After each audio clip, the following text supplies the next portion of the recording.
안녕하세요. 이 세상에 태어나 존재하는 사람들은 누구든 처음부터 그냥 있는 건 아니잖아요. 누군가 날 낳아주었기 때문에 태어나게 된 거고, 사람들은 그걸 부모라고 하죠. 나를 낳아주신 부모님. 하지만 저에게는 몸으로 낳아주신 부모님보다는 가슴으로 낳아주신 부모님이 더 크게 자리를 잡고 있습니다. 아니, 부모님이라고 하기에도 좀 어렵겠네요. 저에게 있어 부모님은 딱 한 사람 뿐이었습니다. 저는 소위 말해 축복받지 못한 임신으로 태어난 존재였습니다. 아이가 아이를 낳는다는 말 다들 들어보셨을 거예요. 저희 부모님은 자신들 스스로 책임지기 어려운 나이에 저를 낳으셨고 그 결과는 고스란히 제가 다 감당을 해야 했습니다. 두 사람은 어찌어찌 결혼까지 하게 되었지만 책임감이 강하지 않으셨던 아버지는 제가 3살 때 바람이 나서 집을 나가버리셨어요. 엄마 역시 책임감이 그렇게 투철하진 않으셨고 세상에 어머니들에게 다 있다는 모성애 역시 우리 엄마에게는 없는 것 같았어요. 그나마 제가 먹고 살면서 이 정도로 클 수 있었던 건 외할머니와 외할아버지가 계시기 때문이었습니다. 일도 안 하면서 그저 친구들과 놀기에 바빴던 저희 엄마는 저를 키우는 데는 전혀 관심이 없으셨어요. 그래서 제 기억에는 항상 저희 외할머니와 엄마가 싸우는 모습이 강하게 박혀 있었죠. 이놈의 기집애가 어딜 또 쳐싸돌아다닌다는 거야? 저기 네 새끼 밥 먹일 생각은 하기는 해? 어? 아, 몰라. 애들이 부르는데 어떻게 그럼? 네가 사고 쳐서 저질러 버렸으면 책임을 져야 할 것 아냐? 책임을. 저게 무슨 잘못이라고 저러고 크고 있겠냐고. 아, 저건 나 혼자 낳았어? 왜 나한테만 그래? 아, 몰라. 나 늦게 들어올 거야. 전화하지 마. 늘 어릴 적 저의 엄마와 할머니의 대화는 이런 식으로 흘러가 엄마의 외출로 끝이 났습니다. 그렇게 저는 유년 시절을 보냈어요. 할머니나 할아버지도 그냥 있으니 어쩔 수 없이 키우는 입장이라 큰 사랑을 주진 않으셨습니다. 그냥 의무만 다할 뿐이었죠. 그러다 어린 나이에 너무 충격적인 이야기를 듣게 되었고 저는 그날로부터 세상에서 저의 존재를 부정하게 되는 생각까지 갖게 되었어요. 그때가 아마 초등학교 2학년쯤 되었을 것 같아요. 그날도 외할머니와 저의 엄마는 싸우고 있었고 할머니는 아이의 외박을 하고서도 밤 늦게 들어온 엄마에게 화를 내고 있었습니다. 야, 이놈의 기집애야. 너 네 새끼 저렇게 키울 거면 그냥 고아원 보내버려. 나도 이제 아주 지긋지긋하다. 지긋지긋해. 내 자식도 이렇게 키우기 힘들어 죽겠는데 아주 그냥 저거까지 너 닮아서 이렇게 속 썩일까 봐 벌써부터 걱정이다. 걱정. 아주 무섭다. 무서워. 외할머니는 잠을 자고 있는 저를 보며 엄마에게 말했고 사실 이리저리 눈칫밥을 많이 먹고 사는 탓에 작은 소리에도 민감하게 반응하던 저는 이미 엄마가 들어오는 문소리에 깨어 있었어요.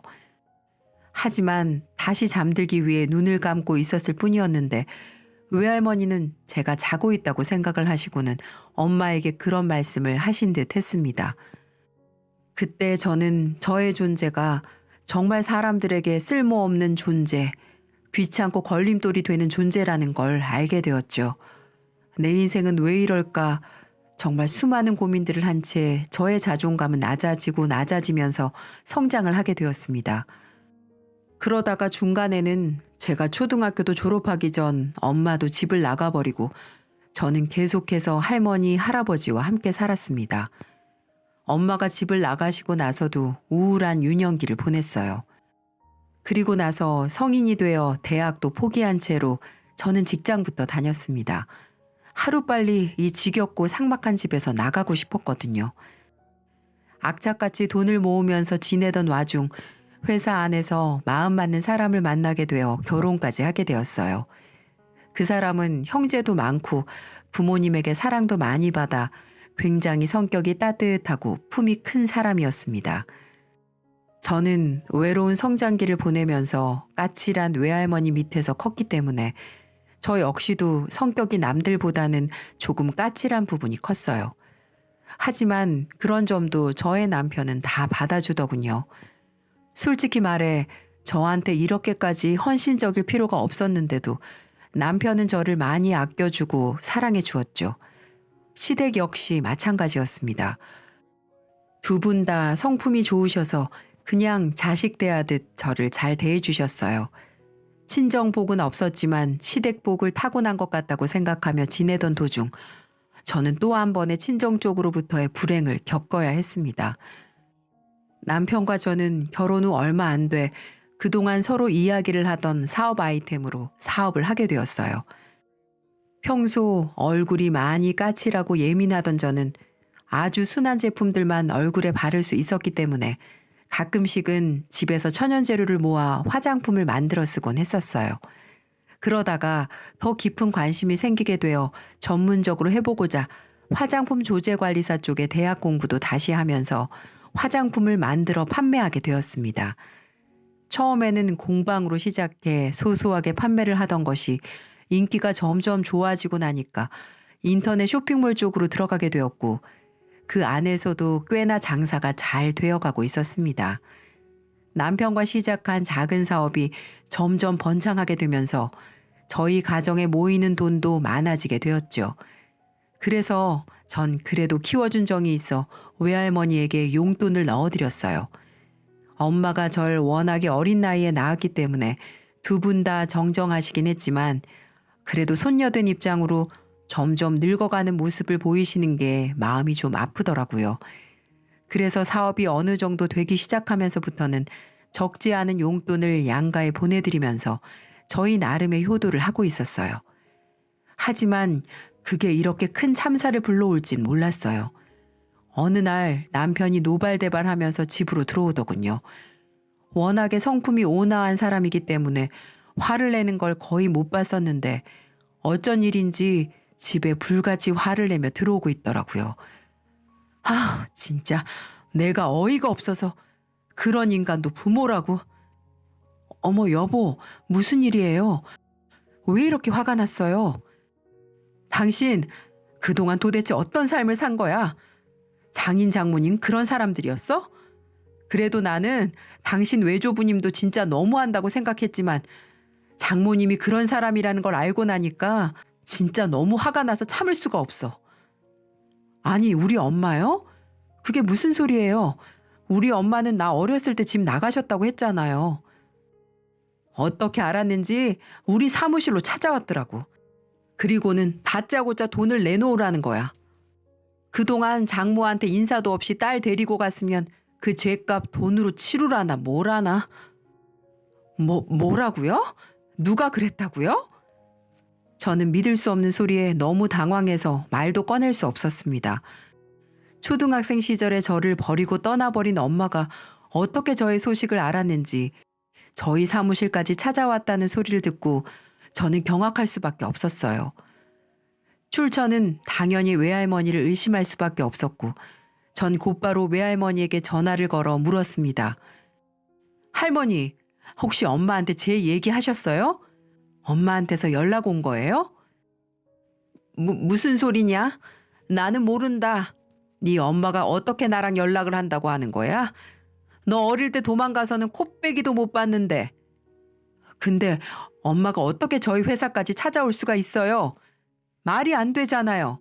할머니가 알려준 거 아니에요? 아니, 네 엄마가 나타났으면 너한테도 좋은 것 아니냐. 어떻게 그렇게 썽을 내길. 나한테 찾아왔으면 내가 이러지 않죠. 제 남편한테 찾아왔단 말이에요. 다짜고짜 찾아와서는 돈 내놓으라고 했대요. 뭐야? 아유, 그냥 너 보고 싶다고 간다고 했는데. 이봐, 내가 이럴 줄 알았어. 엄마한테 연락해서 다시는 우리 앞에 나타나지 말라고 전해주세요. 나 버리고 간 엄마, 나 더 이상 보고 싶지 않아요. 거기다가 돈을 내놓으라고 하는 게 정상이에요? 2번 다시는 찾아오지 말라고 전해주세요. 그리고 할머니도 또 한 번 엄마한테 제 이야기하면 저 정말 가만 안 있을 거예요. 외할머니에게 크게 화를 내고 나서는 저는 며칠을 알아 누워버렸어요. 정말 누구도 만나고 싶지 않고 남편에게도 너무 창피해서 몸둘 바를 모르겠더군요. 그 뒤로 다행히 엄마라는 사람은 저희 앞에 일절 모습을 나타내지 않았습니다. 남편도 그날 제가 얼마나 힘든 세월을 살았을까 장모를 보면서 느끼게 되어 더 화가 났었다고 하더라고요. 저는 너무 창피해 남편 얼굴 보는 것도 민망했는데 오히려 남편은 그런 저를 또 한 번 품어주었어요. 정말 너무 고마웠습니다. 엄마는 그동안 제가 어떻게 살았는지 궁금하지도 않으셨던 건지 정말로 돈 이야기에서 막혀버리니까 조금도 절 찾지 않았습니다. 그게 오히려 저는 더 마음이 아팠어요. 하지만 빨리 털어버리기 위해 저는 더욱더 악착같이 살았습니다. 이제 제 인생에서 엄마라는 단어를 지워버리기로 했었어요. 솔직히 그전까지는 엄마가 한 번쯤은 나를 만나러 오진 않을까, 나에게 미안하다고 사과하진 않을까 생각했었거든요. 하지만 전혀 아니었어요. 저의 생각과 이상과는 달리 엄마는 너무나도 불쾌하고 실망스러운 모습으로 나타났어요. 그것도 제가 아닌 제 남편에게 말이죠. 그렇게 또 하나의 기겁할 만한 사건을 지나서 저는 또 일에 집중한 결과 점점 더 사업이 확장되고 있었습니다. 그렇게 그냥저냥 살아가던 중 이번에는 외할머니에게 갑작스러운 이야기를 듣게 되었습니다. 예, 인우야, 이 할미 암이란다. 이 할미 위암이라는데 아주 죽겠다. 치료 빨리 받아야 한다고 하는데 이 늙은이들이 너 키우면서 돈을 얼마나 모았겠어. 그러니까 치료비 좀 다오. 네? 아니 갑자기 무슨 일이에요? 암이라니요. 그동안 그런 말씀 없으셨었잖아요. 얼마 전부터 계속 속이 안 좋고 그래서 건강검진을 받으러 갔는데 글쎄 암이라지 뭐냐. 일단은 치료받으면 될 것 같다고 하니까 네가 좀 비용 좀 대줘. 저는 그래도 그간 정없이 살았다고 생각했는데 막상 외할머니가 아프시다고 하니까 마음이 많이 아프더라고요. 그래도 초기에 발견돼서 치료만 잘하면 나을 수도 있다는구나. 그리고 넌 올 필요 없다. 이 헬미 신경 쓰지 말고 네 일에나 집중해. 지금이 가장 바쁜 시기라며. 이 헬미 동생, 그러니까 네 작은 할머니가 간호해 주기로 했으니 굳이 먼 걸음 할 필요 없다. 나도 이게 더 편해. 그러니까 돈만 보내주면 된다. 그래서 모든 비용을 다 대겠다고 했죠. 그리고 다시 한번 할머니가 잘 검사를 받으신 건지 알아보기 위해 같이 병원에 가보자고 했습니다. 할머니, 그럼 나랑도 같이 병원에 한번 가요. 일단은 제대로 검사 받은 건지 확인 좀 해보게. 아유, 참 됐다니까 그러네. 평생을 너한테 모질게 했는데 내가 이번에도 아픈 모습 보여주면 마음이 많이 아플 것 같아서 그렇다. 그러니까 그냥 내가 병원비 청구되는 대로 말만 해줄 테니까 그것만 좀 보내다오. 그렇게 몇 달을 치료 과정을 보내는 중에 필요하다는 돈을 보내드리고 있었어요. 그런데 치료가 잘 안 된다면서 나중에는 치료 강도를 높여야 한다고 하면서 돈을 더 많이 요구를 하더라고요. 그때는 저도 상황을 모르고 계속 돈만 보내야 하는 터라 좀 의아한 부분이 많아서 할머니에게 정확하게 검사 결과를 보여달라고 말씀을 드렸었어요. 아무것도 모르고 돈만 보내는 게 좀 아닌 것 같았거든요. 그럴 때마다 할머니는 또 며칠 뒤 저에게 정확하게 검사 결과에 대해 서류를 찍어 보내주셨습니다. 할머니, 이거 정확한 거 맞죠? 아니, 왜 같이 병원을 안 가려고 그러세요? 아이 참 괜찮대도. 네 할아버지도 알고 있으니까 걱정하지 말어. 할머니는 극구 괜찮다며 말씀하셨어요. 거듭되는 상황에서 저는 사업으로 바쁜 나머지 할머니에게 더 신경을 못 써드렸어요. 그 부분이 죄송해서 또 돈을 평소보다 더 많이 보내드리기도 했었죠. 그러다가 이번에는 입원까지 해야 할 것 같다고 말을 하더라고요. 다른 곳으로 전이가 되어 그거 수술하고 치료하려면 입원을 길게 해야 할 것 같다면서요. 이때만큼은 저도 병원으로 가보려고 했지만 또 극구 말리시는 통에 저는 가보지 못했습니다. 그리고 입원하시는 날에도 저는 통화만 겨우 했네요. 얘, 돈 보냈니? 아니, 이 병원은 비용을 얼마간 미리 지불을 해야 한다고 해서 말이야. 나 오늘 들어가서 내야 할 것 같으니까 미리 300만 좀 보내줘. 알았어요. 입원 잘하시고요. 어디 병원이시라고요? 아이 참, 병원은 알아서 뭐하게. 내가 다 알아서 한다니까. 아니, 그래도 병원은 알아야죠. 저번에 서류 보내주신 곳으로 알고 있으면 되는 거예요? 아니, 거기에서 또 옮겼어. 거기가 좀 잘 못하는 것 같아가지고 말이야. 내가 알아서 하고 있으니까 너는 일단 오늘 입원 들어갈 돈만 좀 보내다오. 이번에도 완강하게 나오는 할머니 태도에 저는 일단은 입원은 하셔야 할 것 같아 돈을 보내드렸습니다.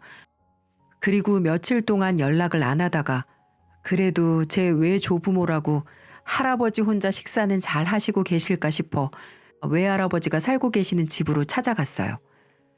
가서 저는 반찬거리도 놓고 오고 집 청소도 하고 올 겸 해서 방문을 했습니다. 하지만 저는 거기에서 너무나도 충격적인 장면을 목격해야 했어요. 병원에서 입원하고 있어야 할 외할머니가 저희 엄마로 추정되는 사람과 함께 이것저것을 마구 챙기고 있었거든요.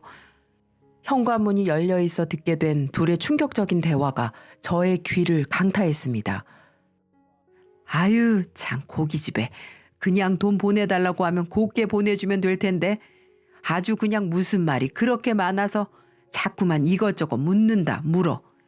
너도 단단히 준비해도 저번처럼 또 서류 보내줘야 할 수 있으니까. 그게 아주 지 애비 닮아서 따지는 거 엄청 하나 보네. 아니, 지 할머니가 아프다고 하면 그냥 돈만 보내주지 뭘 그렇게 물었어. 아유, 걱정하지 마요, 엄마. 그 사람이 이쪽 사기로는 전문이라니까. 그때도 어떻게 그 의학용어 다 집어넣어가면서 서류를 만들었는지 아주 나도 감쪽같이 속았지 뭐야.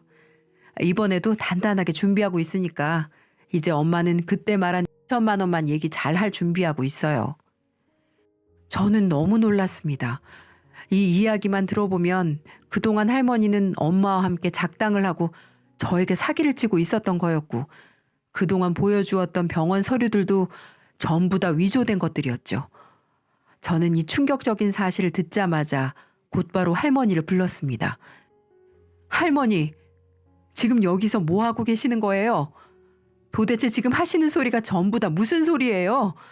그리고 이 여자 지금 제 엄마인 거예요? 어머나, 아이고 얘야, 너 어떻게 왔냐? 아니, 갑자기 무슨 일로 찾아왔어? 무슨 일이긴요. 할머니 입원하시면 할아버지 혼자 계셔야 하니까 반찬이라도 넣어놓고 가려고 왔죠. 근데 이렇게 두 분을 보게 될 줄은 몰랐네요. 그동안 저 속이신 거예요? 네? 그런 거예요? 할아버지는요? 할아버지도 알고 계셨어요?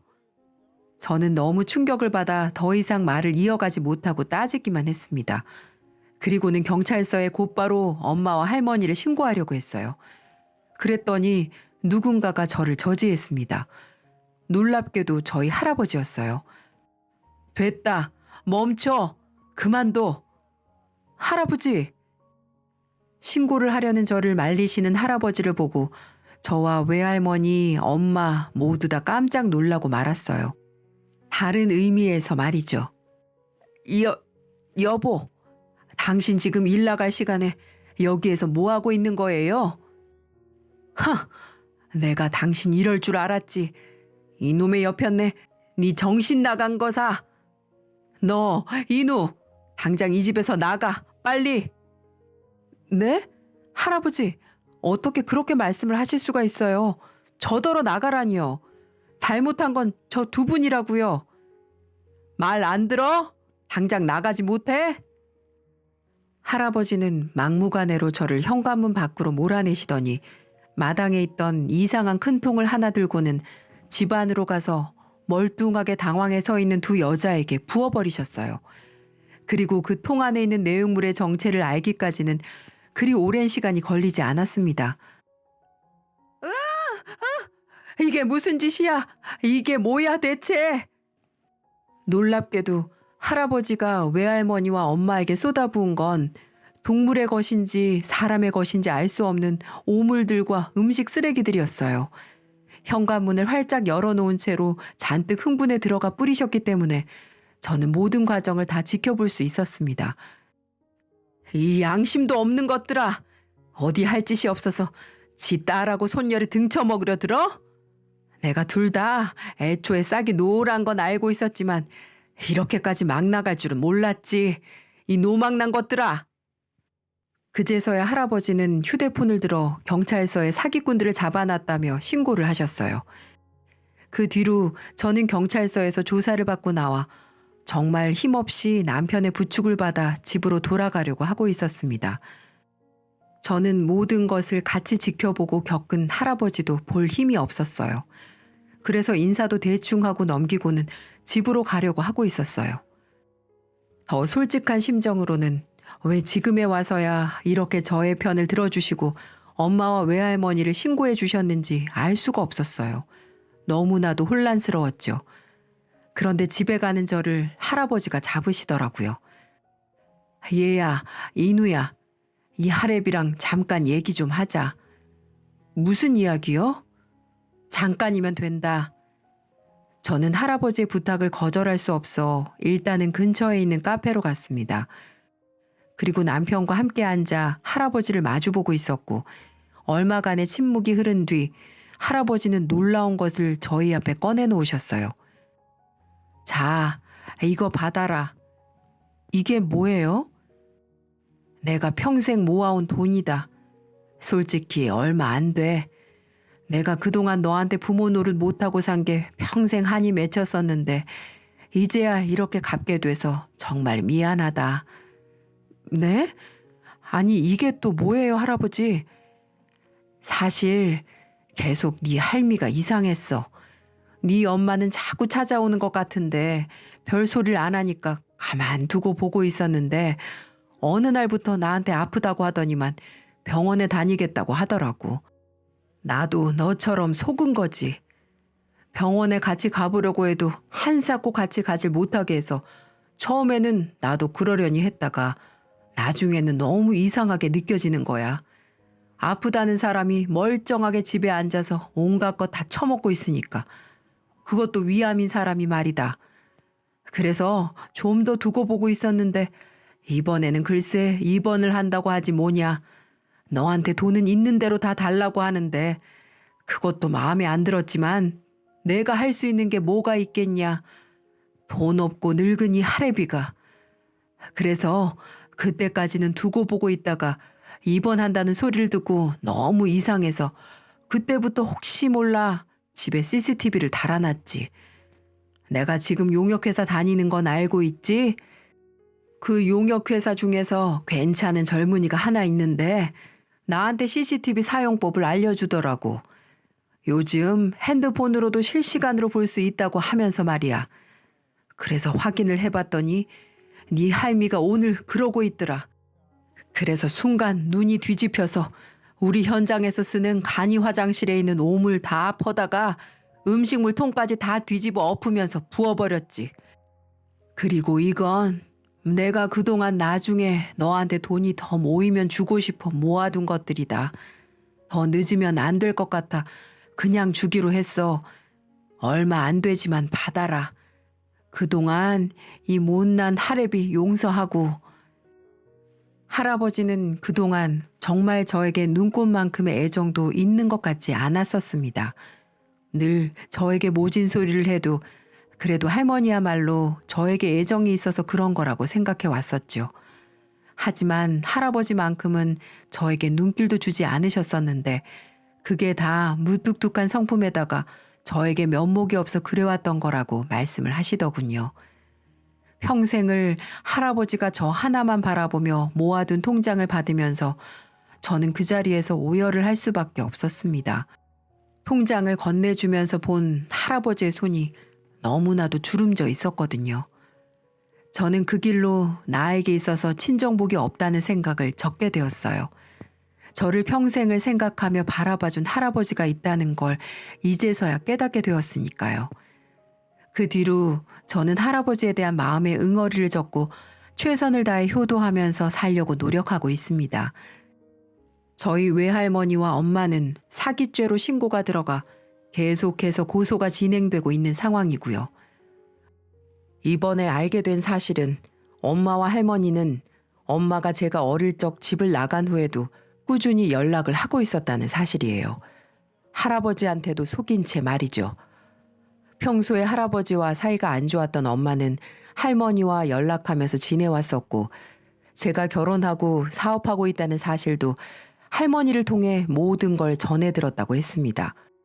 그러다 엄마가 만나는 남자에게 버림받자 그걸 본 할머니는 아무리 미워도 당신 딸인지라 엄마가 어떻게든 살게 해주고 싶어 제게 돈을 뜯어내 엄마가 자리 잡도록 도와주고 있었던 거였어요. 한마디로 잘못된 모정이었죠. 그러다 제가 슬슬 눈치를 채려고 하니까 마지막으로 3천만 원을 뜯어내고 또 어디론가 떠날 계획을 잡고 있었던 모양이었어요.